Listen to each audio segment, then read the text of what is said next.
Guys and welcome back to my channel NM civil studies. तो आज हम Indian economy के बारे में जितना भी बेसिक्स उसके टर्म्स है उसके बारे में हम पढ़ेंगे और हम यूनियन बजट को भी डिस्कस करेंगे जो यूनियन बजट 2026-27 में का आया है और इकोनॉमिक सर्वे 25-26 का। ये जो टॉपिक है ऑलमोस्ट सभी एग्ज़ाम के लिए इक्वली इम्पॉर्टेंट है, चाहे वो आपका यूपीएससी हो, एसएससी हो, रेलवे हो, बैंकिंग या फिर आपका स्टेट पीएससी एग्ज़ाम हो। ओके तो बिना टाइम गवाए बढ़ते हैं हम अपने टॉपिक के तरफ। तो कुछ हम बेसिक्स के बारे में बात करेंगे, बेसिक्स ऑफ इंडियन इकोनॉमी।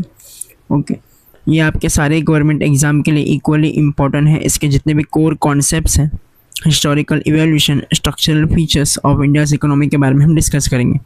एक हम ओवरव्यू ले लेते हैं, overview of Indian economy. India has the world's 5th largest economy. Basically हम 4th and 5th के बीच में शिफ्ट होते रहते हैं। Okay bye nominal GDP and the 3rd largest purchasing power parity. ठीक है, परचेसिंग पावर पैरिटी के टर्म्स में हम 3rd पे आते हैं। और हमारे कंट्री कौन सा टाइप का इकोनॉमी को फॉलो करता है? मिक्स इकोनॉमी को, जहां पब्लिक और प्राइवेट सेक्टर्स दोनों इक्वली इम्पोर्टेंट रोल प्ले करते हैं। आई होप आपको समझ में आ गया होगा। ओके नेक्स्ट है, हम कुछ इंडिकेटर और कुछ वैल्यू स्टेटस के बारे में देख लेते हैं। जीडीपी नॉमिनल के हिसाब से हमारा वैल्यू 4 ट्रिलियन के अराउंड है। GDP in terms of purchasing power parity में हम 3rd लार्जेस्ट है इन द वर्ल्ड में। हमारा GDP growth rate real GDP according में 6.8% से लेकर 7.2% तक है, जो इकोनॉमिक सर्वे 2026 का एक प्रोजेक्शन है। हमारा पर कैपिटा इनकम 2.14 लाख है at current prices. Okay current price और कांस्टेंट प्राइस होता है, लेकिन पर कैपिटा इनकम हम करंट प्राइस के हिसाब से 2.14 लाख है। मतलब एक इंडिविजुअल की इनकम हमारे देश में एवरेज 2.14 लाख तक है, जो कि कंपैरेटिवली बहुत कम है अगर हम कंपेयर करेंगे किसी और डेवलप नेशन से। हमारा पॉपुलेशन 1.4 बिलियन है, जो वर्ल्ड में सबसे नंबर 1 पे है। इन्फ्लेशन मतलब महंगाई हमारा 4 से 5% के बीच में है। ओके और हमारा ईयर कैसे हम काउंट करते हैं? अप्रैल 1 से हमारा ईयर चालू होता है और मार्च 31 का हमारा एंडिंग ईयर होता है। और हमारे देश में कौन सा करेंसी फॉलो करते हैं? हम इंडियन रुपीज़ को। ओके तो ये कुछ बातें हैं जो आपके बहुत सारे एग्ज़ाम्स हैं, कभी कभी डायरेक्ट पूछ लिया जाता है। तो हम बढ़ते हैं आगे। उसके बाद है स्ट्रक्चर, हम बात करेंगे स्ट्रक्चर ऑफ इंडियन इकोनॉमी के बारे में। तो इंडियन इकोनॉमी को हम 3 ब्रॉड सेक्टर्स में क्लासीफाई करते हैं। पहला है आपका प्राइमरी सेक्टर, इसमें आपका एग्रीकल्चर, फॉरेस्ट्री, फिशिंग और माइनिंग आता है। और हमारे जीडीपी में उसका कंट्रीब्यूशन कितना है? 17 to 18%।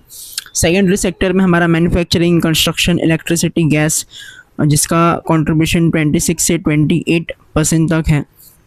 और नेक्स्ट आता है टर्शियरी सेक्टर, जिसको हम सर्विस सेक्टर भी बोलते हैं, जिसमें हमारा trade, banking, IT, transport, real estate and government service आते हैं, जो कितना कंट्रीब्यूट कर रहा है 55 से लेके 57% तक। तो तीनों में सबसे ज़्यादा टर्शियरी सेक्टर का कंट्रीब्यूशन है, उसके बाद सेकेंडरी का, और 3rd नंबर पे है प्राइमरी सेक्टर का। आई होप इसको आप समझ गए होंगे। इसके बाद में सर्विस सेक्टर डोमिनेट्स करता है हमारे इंडिया जीडीपी में, जो हमने यहाँ पर देखा, और one of the fastest growing service economies है globally, particularly in IT and financial service. हम आईटी सेक्टर में बहुत सारे कंट्रीज़ को आईटी के प्रोडक्ट्स हम एक्सपोर्ट करते हैं, और इसमें हम नंबर बहुत आगे हैं in terms of goods. Okay हम गुड्स ज़्यादा नहीं करते, पर आईटी के प्रोडक्ट्स हम ज़्यादा करते हैं। इसके अलावा हमारा सर्विस सेक्टर बहुत रैपिडली ग्रो कर रहा है। उसके बाद में इकोनॉमिक प्लानिंग इन इंडिया। पहले तो हम जब आज़ाद हुए थे तो 5 ईयर प्लानिंग को हम फॉलो करते थे, और इसको बनाने वाली जो कमीशन थी वो प्लानिंग कमीशन थी। ओके लेकिन 2015 में हमने प्लानिंग कमीशन को रिप्लेस कर दिया बाय नीति आयोग। नीति आयोग का फुल फॉर्म है national institutions for transforming India. तो प्लानिंग कमीशन को हमने 1950 में एस्टाब्लिश किया था। इन्होंने हमारे 5 ईयर प्लान्स तक काम करते थे, और लेकिन 2014 में हमने इसको बंद कर दिया, और 2015 में हम क्या लेके आए? नीति आयोग। और कब लेके आया 2015 में? जनवरी 1, 2015। इसका भी काम वही था। ये भी एक थिंक टैंक है, मतलब हमारे देश के लिए हमें कैसे बढ़ना है, क्या विजन होना चाहिए, उसके लिए काम करती है। ओके और not a fund allocating body, कोई फंड वगैरह किसी को एलोट नहीं करती है, बस एक थिंकिंग बॉडी है। इसके जो नीति आयोग के जो चेयरमैन है तो वो हमारे प्राइम मिनिस्टर्स होते हैं, और वाइस चेयरमैन आपके जितने भी सीएम्स हैं सारे स्टेट्स के वो होते हैं। उसके बाद है फाइनेंस कमीशन, जो हमारे आर्टिकल 280 में मेंशन है अंडर द कॉन्स्टिट्यूशन, और ये रिकमेंड करता है कि स्टेट्स को कितना पैसा जाएगा और सेंटर्स को कितना पैसा जाएगा। ये बहुत बार एग्ज़ाम में पूछा गया है, तो ये आपका इम्पोर्टेंट सवाल है, इसको आप ध्यान रखो, आर्टिकल भी और इनका काम क्या है। उसके बाद आरबीआई अप्रैल 1 1935 को बनाया था। ओके, ये हमारा सेंट्रल बैंक है, मॉनेटरी पॉलिसी यानी करेंसी मैनेजमेंट का ये काम करते हैं। जो 5 ईयर प्लान था, जो फर्स्ट 5 ईयर प्लान 1951 से 56 तक चला था, और 12th 5 ईयर प्लान जो सबसे लास्ट था 2012 से 2070 तक ये काम करती थी। लेकिन अब इंडिया इसको फॉलो नहीं करते, बाकी जो नीति आयोग है उसको फॉलो करती है, जैसे इंडिया एट 2047 विजन डॉक्यूमेंट, क्योंकि हमारा एक मिशन है कि हम 2047 तक हमें विकसित भारत के तौर पे बन के आना है। ओके, अब हम देखेंगे types of economics, basically majority में कैसे कौन से टाइप्स के इकोनॉमिक्स है। पहला है आपका कैपिटलिस्ट, जिसको हम मार्केट इकोनॉमी बोलते हैं। ओके, यहाँ जो प्राइसेस है वो आपके मार्केट के ऊपर डिपेंड करता है, कैसा वहाँ पर डिमांड है और कैसा वहाँ पर सप्लाई है, और यहाँ पर प्राइवेट ओनरशिप ज़्यादा होता है और इसमें गवर्नमेंट ज़्यादा इंटरवेन नहीं करती है। और कौन से कंट्री इसको फॉलो करती है, आपका यूएसए एंड यूके में आपका कैपिटलिस्ट एंड मार्केट इकोनॉमी है। सोशलिस्ट इकोनॉमी में यहाँ पर स्टेट कंट्रोल करती है कि मीन्स ऑफ प्रोडक्शन, मतलब कितना कैसे प्रोडक्शन करना है, कितना प्रोडक्शन करना है। जो आपका यूएसएसआर, ओके, जिसको हम सोवियत रशिया के नाम से भी जानते हैं, और आपका क्यूबा नाम की कंट्री है, वो इसको फॉलो करती है। थर्ड है आपका मिक्स इकोनॉमी, जिसको इसमें पब्लिक एंड प्राइवेट सेक्टर दोनों को एग्जिस्ट करती है, मतलब साथ में मिलके काम करते हैं। इसको कौन फॉलो करता है, आपका इंडिया एंड फ्रांस। नेक्स्ट है आपका कमांड इकोनॉमी। यहाँ पर बेसिकली सेंट्रल प्लानिंग अथॉरिटी होता है जो सारे डिसीजन लेती है। जैसे आप नॉर्थ कोरिया, आपको मालूम होगा नॉर्थ कोरिया में, मुझे ज़्यादा बोलने की ज़रूरत नहीं है। Okay, India is a mix economy, frequently ask concept in UPSC prelims, SSC and railway exams. तो ये बात आप ध्यान रखना, और ये बात आपको मालूम होना भी ज़रूरी है। ओके, आप इंडिया में रहते हो। फिर ये कुछ नेशनल इनकम के कॉन्सेप्ट्स हैं, ओके, जो बहुत सारे एग्ज़ाम में रिपीटेडली पूछे जाते हैं। जैसे जीडीपी के मालूम में, जीडीपी के बारे में आपको मालूम होना चाहिए, जिसको हम ग्रॉस डोमेस्टिक प्रोडक्ट कहते हैं। जितना भी प्रोडक्ट्स हमारे सालों में, एक साल में हम जितने भी गुड्स एंड सर्विस अपने देश में प्रोड्यूस करते हैं, उसको हम क्या बोलते हैं, जीडीपी, और इससे हमारा नेशनल इनकम एक डिटरमाइन होता है। दूसरा है जीएनपी, फुल फॉर्म है इसका ग्रॉस नेशनल प्रोडक्ट। ये आप कैसे निकालते हो, जीडीपी में जो नेट फैक्टर इनकम फ्रॉम जो अब्रॉड से जो पैसा आता है उसको भी आप ऐड कर देते हो, तो आपका क्या बन जाता है, ग्रॉस नेशनल प्रोडक्ट। उसके बाद है आपका नेट डोमेस्टिक प्रोडक्ट। इसमें आप जीडीपी में से जितना भी डेप्रिसिएशन, जितना भी आपको नुकसान हो रहा है, उसको आप हटा देते हो। एनएनपी का मतलब होता है नेट नेशनल प्रोडक्ट। इसमें जीएनपी इसमें आप लेते हो, और जितना भी डेप्रिसिएशन, इसमें भी जो जितना आपको डेप्रिशिएट हो रहा है साल भर साल, उसको आप माइनस कर देते हो।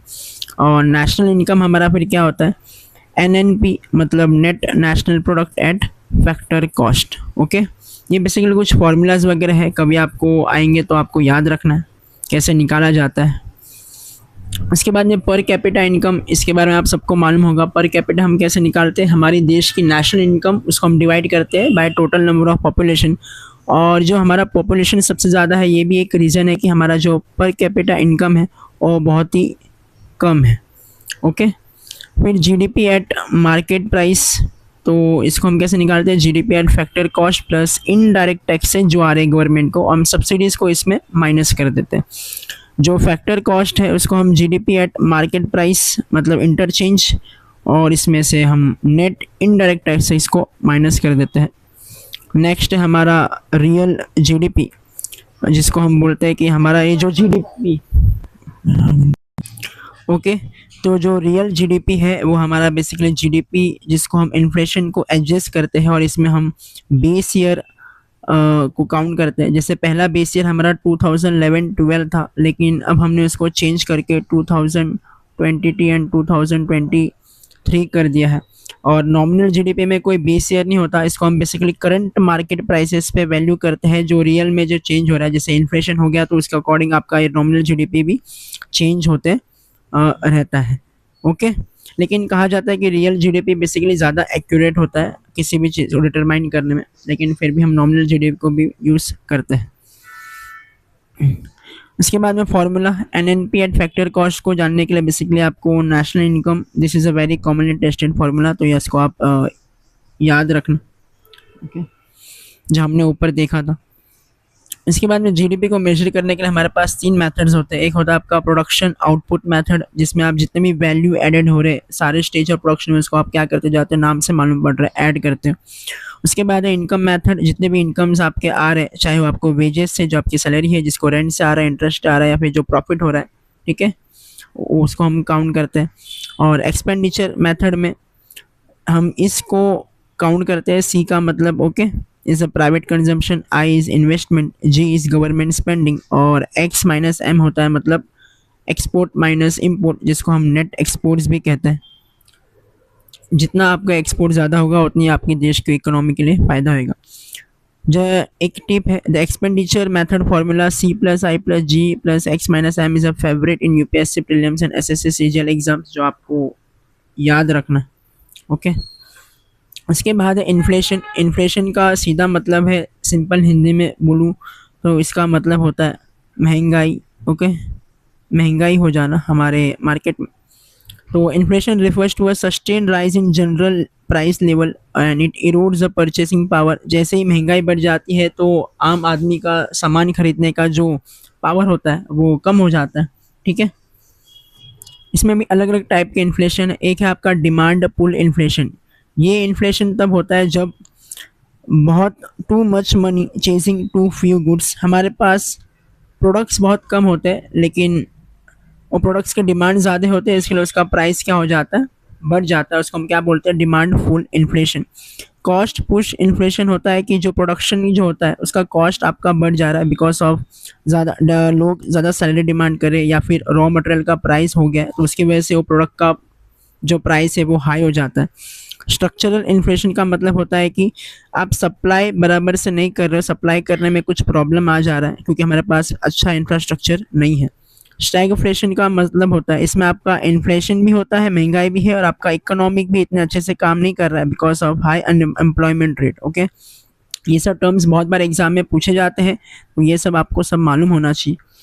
हाइपर इन्फ्लेशन का मतलब होता है बहुत ही ज़्यादा किसी भी वस्तु का दाम बढ़ जाना। जैसे एक एग्जांपल है जिम्बाब्वे में हुआ था 2008 में, ये एक केस स्टडी है, इसको आप पढ़ सकते हैं। उसके बाद डिफ्लेशन का मतलब होता है कि किसी भी चीज़ में प्राइस गिर जाना। बेसिकली इन्फ्लेशन का ऑपोजिट ही डिफ्लेशन होता है। और डिसइन्फ्लेशन मतलब होता है कि जो महंगाई तो बढ़ रही है पर उसका जो रेट है वो थोड़ा सा कम है, मतलब एकदम तेज़ी से महंगाई नहीं हो रही है, ओके। इसके बाद में है प्राइस इंडेक्स, उसको कौन मेजर करता है और इसका यूज़ क्या है। सबसे पहले सीपीआई कंज्यूमर पावर इंडेक्स, ये आपका कौन मेजर करता है, सेंट्रल स्टैटिस्टिक्स ऑफिस।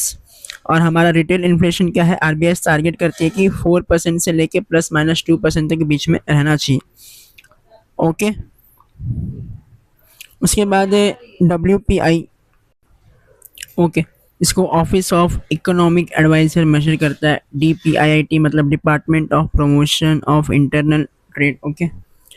और होलसेल लेवल पे प्राइस मेजर करते हैं। इसमें आपके सीपीआई में बेसिकली गुड्स एंड सर्विस दोनों आता है, लेकिन होलसेल में हम सिर्फ गुड्स को मेजर करते हैं, जैसे भी आपके मैन्युफैक्चर्ड गुड्स वगैरह हैं एक्सेट्रा, ओके।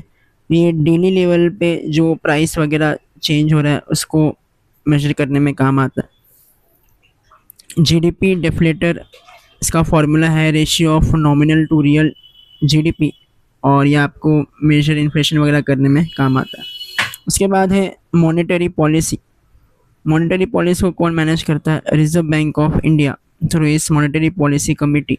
और इसका मेन होता है कि देश में प्राइस स्टेबिलिटी बनाए रखे और हमारा इकोनॉमिक ग्रोथ हो सके। मॉनेटरी पॉलिसी को मेजर करने के लिए या फिर कंट्रोल करने के लिए आरबीआई अलग अलग टूल्स का यूज़ करता है। उसमें सबसे पहले है आपका रेपो रेट। ये होता है which RBI lends money to commercial banks, okay. RBI जो पैसा देता है कमर्शियल बैंक्स को वो बेसिकली रेपो रेट पे देता है। रिवर्स रेपो रेट वो होता है बिट जो आरबीआई बोरोस करता है कहाँ से, कमर्शियल बैंक से। बेसिकली ये वाइस वर्सा है, ठीक है। CRR का मतलब होता है कैश रिजर्व रेशियो। इसके लिए मैंने एक अलग से वीडियो भी बनाया है CRR और SLR के ऊपर, आप वहाँ से भी दे सकते हो। यहाँ पर मैं बता देता हूँ आपको फिर भी। CRR का मतलब होता है जो भी पैसा एक कमर्शियल बैंक्स RBI के पास रखती है, लेकिन इसमें इसको कोई भी इंटरेस्ट वगैरह कमर्शियल बैंक्स को नहीं मिलता है। और SLR का मतलब होता है जो कमर्शियल बैंक्स है वो पैसा अपने पास में रखती है और उस पर उसको इंटरेस्ट अर्न करने का मौका मिलता है। तो ये कैश के फॉर्म में, गवर्नमेंट सिक्योरिटीज या गोल्ड्स के फॉर्म में रख सकती है CRR, लेकिन वो सिर्फ कैश के फॉर्म में ही रख सकती है। MSF का मतलब होता है मार्जिनल स्टैंडिंग फैसिलिटी, ठीक है। ये इसका मतलब होता है emergency overnight borrowing by the banks from RBI at a penal rate. इसमें जो कमर्शियल बैंक्स हैं वो एक ओवरनाइट पे बोरो करती हैं RBI से। ओपन मार्केट ऑपरेशन, RBI इसमें बाय खरीदती और बेचती है गवर्नमेंट सिक्योरिटीज़ ताकि वो मनी सप्लाई को कंट्रोल कर सके। ओके, डिपेंड्स ऑन सिचुएशन कि उसको कब RBI को खरीदना है और कब उसको बेचना है। Bank rate, rate at which RBI rediscounts bills signals long term monetary stance. Okay, ये सब टर्म्स आपके एग्जाम के लिए इंपॉर्टेंट है। Current rates approx 2025-26 always very from RBS। बोला है कि यहाँ पर एक टिप्स है, चेक करना चाहिए क्योंकि बहुत सारे बार ये सब डेटास कभी कभी चेंज होते रहते हैं। और जो मॉनेटरी पॉलिसी कमेटी है वो एक साल में 6 बार मिलती है और डिसाइड करती है रेट्स वगैरह। ओके, और मॉनेटरी पॉलिसी कमेटी में 6 मेंबर्स हैं। यहाँ पर 3 RBI के होते हैं इंक्लूडिंग द गवर्नर, और 3 एक्सटर्नल मेंबर्स होते हैं जो गवर्नमेंट उसको अपॉइंट करती है। और डिसीजन यहाँ पर कमेटी के द्वारा मेजॉरिटी ऑफ वोट से लिया जाता है और गवर्नर के पास कास्टिंग वोट होता है। मतलब कुछ इन केस ऑफ टाई वगैरह तो उसके पास एक वोट होगा जो डिसाइड करेगा कि कौन सा डिसीजन लिया जाएगा। इसके बाद है fiscal policy. Fiscal policy refers to the government use of taxation and public expenditure to influence economy. इसमें पावर बेसिकली गवर्नमेंट के पास होता है पूरे इन्फ्लेशन को कंट्रोल वगैरह करने में। और ये कौन से डिपार्टमेंट करती है? आपकी मिनिस्ट्री ऑफ फाइनेंस। इसमें कुछ कॉन्सेप्ट्स है, कुछ टर्म्स है जिसके बारे में आपको मालूम होना चाहिए। रेवेन्यू रिसिप्ट्स, मतलब इसमें आपका टैक्स जो नॉन टैक्स रिसिप्ट है, ओके, ये कोई लाइबिलिटी नहीं है, बेसिकली गवर्नमेंट का एक टाइप का ये पैसा है जहाँ जहाँ से आ रही है। कैपिटल रिसिप्ट्स में इसमें आपने गवर्नमेंट ने जितना भी बोरोविंग्स या डिसइन्वेस्टमेंट जो भी बेचा है PSU में से, और लेकिन ये उसके लिए लाइबिलिटी क्रिएट करती है या फिर गवर्नमेंट का जो एसेट्स है उसमें वो कम होता है। रेवेन्यू एक्सपेंडिचर, इसमें गवर्नमेंट का डे टू डे एक्सपेंस है, सैलरीज है, सब्सिडीज जो गवर्नमेंट देती है, और इंटरेस्ट पेमेंट्स जो गवर्नमेंट के जो लोन्स होते हैं उसमें उनको भरने होते हैं। कैपिटल एक्सपेंडिचर, ये एक एसेट क्रिएट का काम करता है, जैसे रोड्स हो गया, डैम्स हो गया, डिफेंस इक्विपमेंट्स हो गया, ओके, इंफ्रास्ट्रक्चर भी इसके अंडर आता है। फिस्कल डेफिसिट मतलब total expenditure minus total receipts. इसमें आप बोरोविंग्स को आप एक्सक्लूड करते हैं, ये वेरी इंपॉर्टेंट है। अब तो UPSC न्यूमेरिकल्स पूछने लगा GS1 पेपर में, जैसे हमने 2025 के पेपर में देखा था, तो ये सब टर्म्स आपको मालूम होने चाहिए। रेवेन्यू डेफिसिट होता है कि रेवेन्यू एक्सपेंडिचर जो हमने पढ़ा था उसका एक्सपेंस सैलरी, उसमें से आपको क्या निकालना है? रेवेन्यू रिसिप्ट जो हमने टैक्स उसको नॉन टैक्स, तो आपका रेवेन्यू डेफिसिट आपको मिल जाएगा। प्राइमरी डेफिसिट होता है फिस्कल डेफिसिट, मतलब total expenditure minus total receipts, और आपको इसमें से जितना भी इंटरेस्ट पेमेंट्स है उसको निकाल देना है, ओके। और इफेक्टिव रेवेन्यू डेफिसिट होता है revenue deficit minus grants in aid for capital assets. अगर आप ये वीडियो को या टर्म्स को पहली बार देख रहे हो तो आपको समझने में डिफिकल्ट होगा, लेकिन जैसे आप बहुत सारे क्वेश्चंस वगैरह सॉल्व करोगे या फिर इसको बार बार इस वीडियो को रिवाइज करोगे तो आपको मुझे मालूम है आपके लिए इतना हार्ड नहीं जाएगा। एग्जाम के लिए टिप है, फिस्कल डेफिसिट का मतलब होता है total expenditure minus revenue receipt minus non डेप्ट capital receipts. A very high priority formula है जिसको आपको लर्न करना है। इसके बाद है FRBM एक्ट, ओके, ये physical responsibility and budget management act था, 2003 में बनाया था ताकि गवर्नमेंट फिजिकल डिसिप्लिन बनाए रखे, ज़्यादा ओवर एक्सपेंडिचर वगैरह ना करे जिससे प्रॉब्लम आ सके। इसमें बोला है कि सेंटर को अपना रेवेन्यू डेफिसिट्स और जो फिजिकल डेफिसिट एक टारगेट्स के अंडर ही रखना है, ज़्यादा उसको नहीं करना। 2018 में एक अमेंडमेंट हुआ, इसमें एक फिजिकल काउंसिल लाया था concept and escape the clause up to 0.5% for national security and calamity, इसको अलग से बोला था रखने। और करंट मीडियम टर्म ऑब्जेक्टिव है कि ब्रिंग डेप्ट to GDP to 50% by 2030 and 31 पर बजट के अकॉर्डिंग, ओके।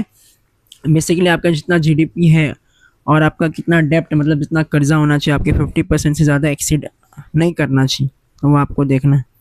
उसके बाद banking system in India, the Indian banking system is regulated by reserve bank of India, सबको मालूम है, जिसमें आपके commercial banks, cooperative banks, development financial institutions and non NBFCs होता है, जिसको हम नॉन बैंकिंग फाइनेंशियल कंपनीज कहते हैं। कुछ कैटेगरीज है पब्लिक सेक्टर बैंक्स के अंदर आपका state bank of India almost India का सबसे लार्जेस्ट गवर्नमेंट बैंक है, bank of Baroda, Punjab national bank. Private sector में एचडीएफसी सबसे बड़ा है, उसके बाद आपका ICIC, Axis and Kotak Mahindra bank.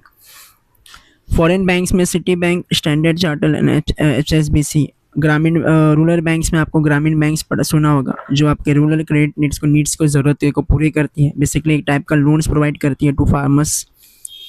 Small finance banks आपके AU small finance bank, Equitas small finance bank. Payment banks में आपने एयरटेल और पेटीएम के बारे में सुना होगा, और इंडिया पोस्ट पेमेंट बैंक्स। ठीक है, पेटीएम का कंडीशन तो अभी ख़राब है, पर Airtel payments banks and India post payment banks काम कर रहे हैं। कोऑपरेटिव बैंक्स में अर्बन एंड रूरल बहुत सारे क्रेडिट सोसाइटीज़ होते हैं। फिर एक्सटर्नल सेक्टर की बात करूँ तो बैलेंस ऑफ ट्रेड, जिसमें exports minus imports of goods, ये आपके विजिबल ट्रेड के अंदर आते हैं। बैलेंस ऑफ पेमेंट्स में complete record of all transaction between residents and rest of the world. ठीक है, इसमें हमें मालूम पड़ता है कितना हमारा एक्सपोर्ट हो रहा है, कितना इंपोर्ट हो रहा है, फ़ायदा हो रहा है, नुकसान हो रहा है।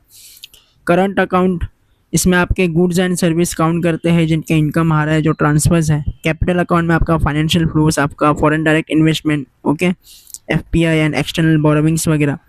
करंट अकाउंट डेफिशिएट्स है, डेफिशिएट्स कब होता है, जो हमारा इंपोर्ट ज़्यादा होता है एक्सपोर्ट से, तब किसी भी कंट्री को नुकसान होता है, उसको हम करंट अकाउंट डेफिशिएट में मेजर करते हैं।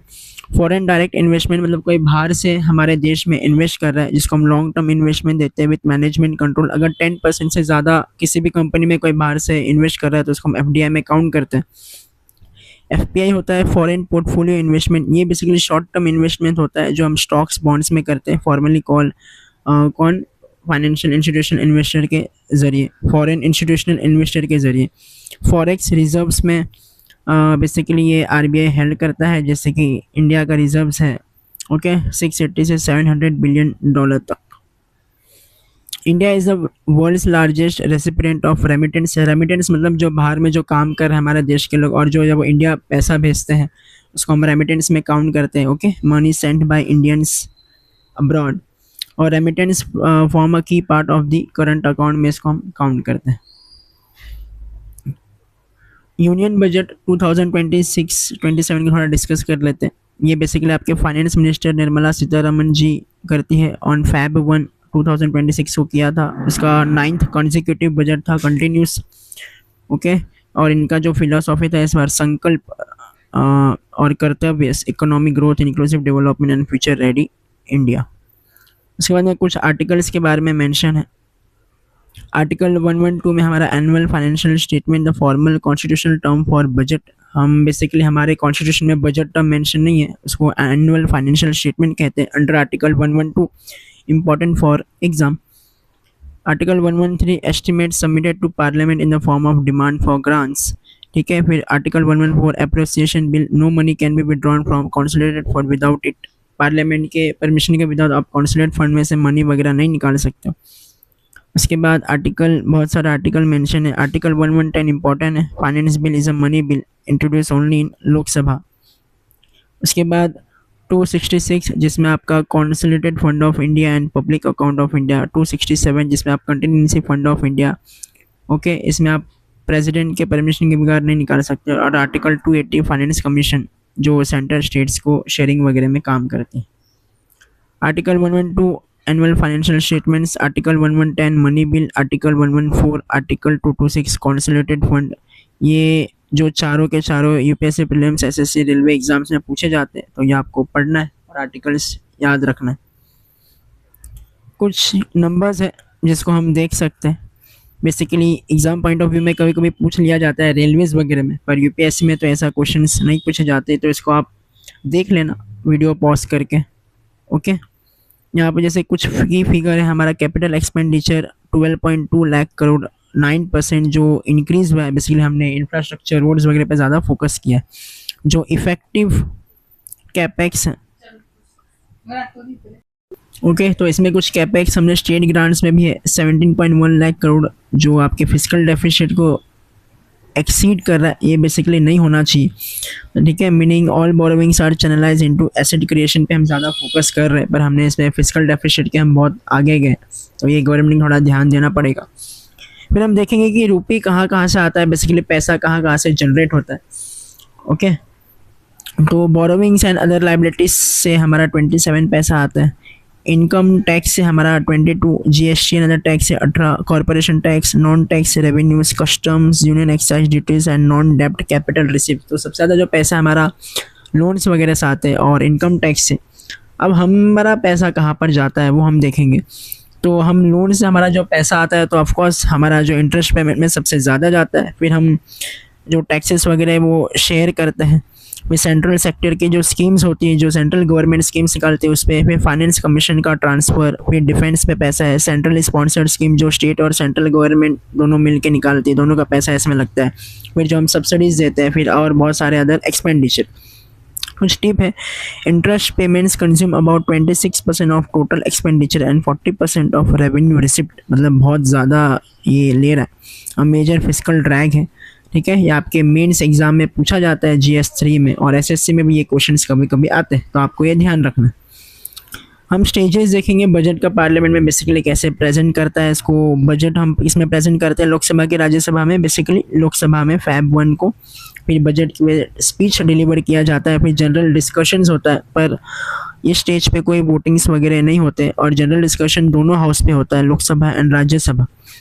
फिर डिपार्टमेंटल कमिटीज, स्टैंडिंग कमिटीज़ होती है, इसको डिमांड्स, जितने भी डिमांड्स वगैरह इस बजट में होता है इसको एग्जामिन करती है।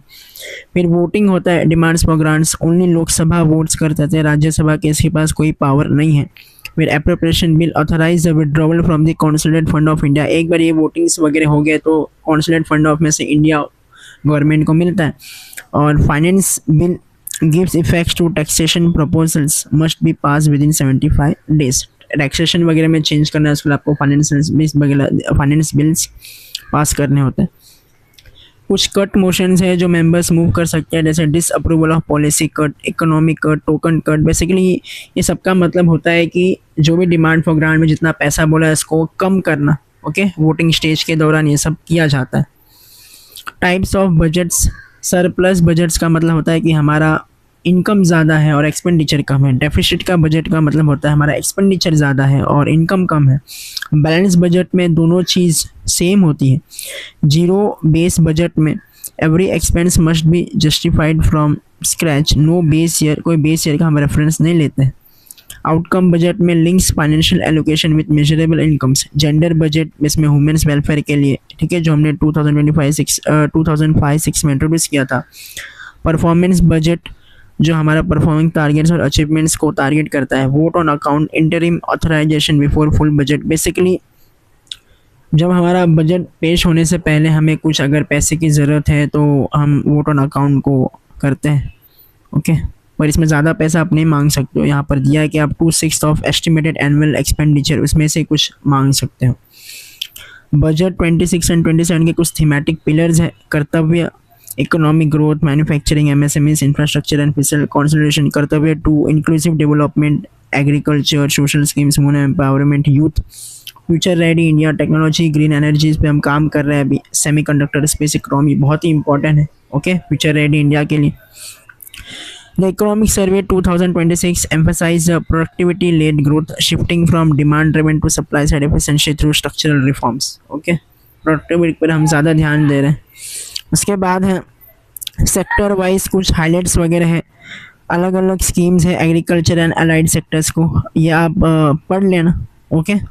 मैंने आपके लिए दे दिया है, वीडियो पॉज करके आप पढ़ सकते हो। मैन्युफैक्चरिंग एंड इंडस्ट्रीज़ के अलग अलग हैं, कुछ स्कीम्स वगैरह हैं, कितना पैसा किसको लगा है वो भी यहाँ पर मेंशन है। MSME जिसको micro small and medium enterprise कहते हैं।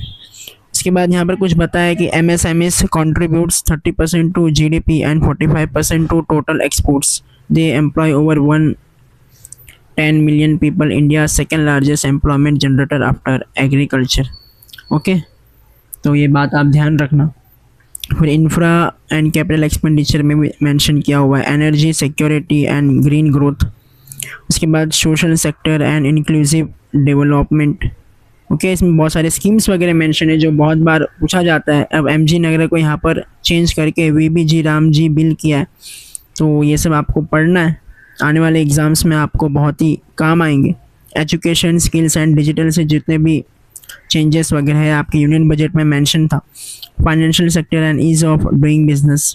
ओके, उसके बाद में इकोनॉमिक सर्वे के भी कुछ की थीम्स है, जो भी यहाँ पर मेंशन है, ये आपको पढ़ लेना है। मेंस वगैरह में जिसका UPSC 2026 क्वालिफाई हुआ वो जा सकता है।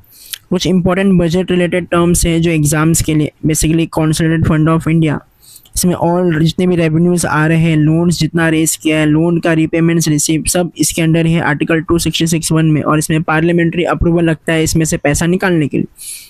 कंटिजेंसी फंड ऑफ इंडिया, इसको हम इमरजेंसी फंड भी बोलते हैं, इसमें 500 करोड़ रुपया रखा गया है अंडर आर्टिकल 267, और इसमें विदाउट पार्लियामेंट्री अप्रूवल के हम नहीं निकाल सकते। इसमें भी पब्लिक अकाउंट ऑफ इंडिया, इसमें provident fund, small savings etcetera, parliaments approval not needed, इसमें पार्लियामेंट का अप्रूवल नहीं लगता है। फाइनेंस बिल, ठीक है, इसमें टैक्स वगैरह चेंजेस और बताया हमने, ऊपर भी डिस्कस किया हुआ। डिमांड फॉर ग्रांट्स, ये सब आप पढ़ लेना जो हमने ऊपर इकोनॉमिक कट मोशंस वगैरह के जो हमने देखा था। वोट ऑन अकाउंट भी हमने देखा है।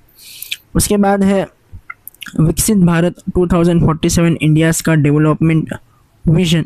ओके, हम upper middle income country bye बनना चाहते हैं बाय 2030, डेवलप नेशन बाय 2047। हमारे 4 पिलर्स है, youth, women, farmers and the poor. हमारा फोकस किस पे है? इंफ्रा पे, टेक्नोलॉजी पे, clean energy, education and health care. Okay, और कुछ एग्ज़ाम नोट है कि द फेस अमृत काल चल रहा है अभी, 2022 से चालू हुआ था, 2047 तक रहेगा, और विकसित भारत बनना है हमें 2047 तक। ये सब सारे के सारे इंपॉर्टेंट कंसेप्ट है जो आपको आप UPSC मेंस या SSC जनरल अवेयरनेस के लिए आप आ सकते हैं, तो इसको आप ध्यान रखना। उसके बाद कुछ यहाँ पर क्विक रिविजन के लिए इंपॉर्टेंट फैक्ट्स एंड फिगर्स है जिसको आप देख सकते हो। मैंने आपके लिए बहुत मेहनत करके बनाया है, ठीक है, तो आप पढ़ लेना। और कुछ क्वेश्चंस हैं जिसको हम डिस्कस अभी कर सकते हैं।